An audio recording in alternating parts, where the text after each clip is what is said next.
Hi everybody. So my questions this week were, what are the benefits of a public education versus private charter or homeschooling? How can I encourage students to continue education past high school? And how can I be more involved in the school system beyond just teaching in the classroom? The one I really wanted to focus on this week, because I found I got some good answers, was the one on public education versus private charter or homeschooling. Now, I don't want it to seem that I'm against private or charter or homeschooling. I think all forms of education are great, and it really depends on what benefits and fits the need of the family.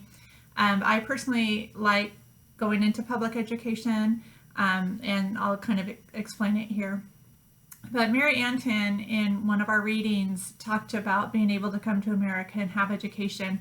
And she said, education was free, the essence of American opportunity, the treasure that no thief could touch, not even misfortune or poverty.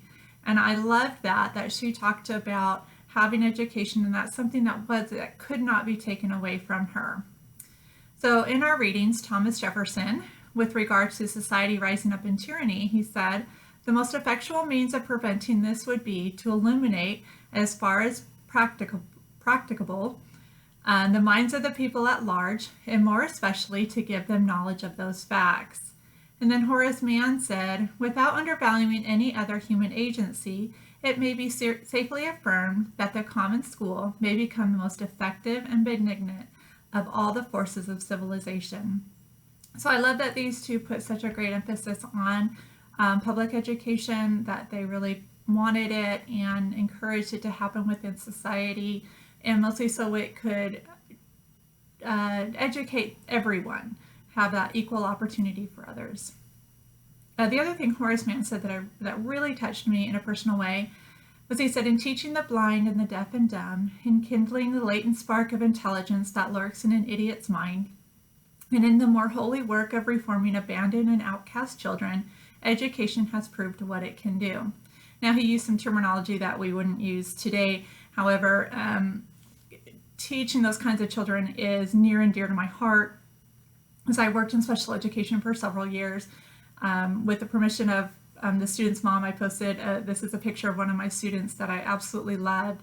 She's autistic, not very verbal, but worked with her for a lot of years, and it was just a joy. And I just loved it, and I thought, I love public education, that it offers that opportunity for everyone. So some of the great feedback I got on my discussion board came from Samantha, and she went to a charter school, and she said, I feared when I decided to go to that charter school that I would be missing out on the experience of a public school. I'm not sure if said experiences would be considered a benefit, but it was definitely a factor for me that I was considering. And Brindley said, benefits of public education are that students are able to have a social life and develop good social and communication skills. Although I think that private charter and homeschool are all a great options for some people, I do also think that it's beneficial for families that may not be financially stable to send their kids to school where you have to pay. Great thoughts on that, and I'm with them. I am not against any private or charter school, but I love the fact of public education and the opportunity it provides for those who may not be able to get an education otherwise. Thank you.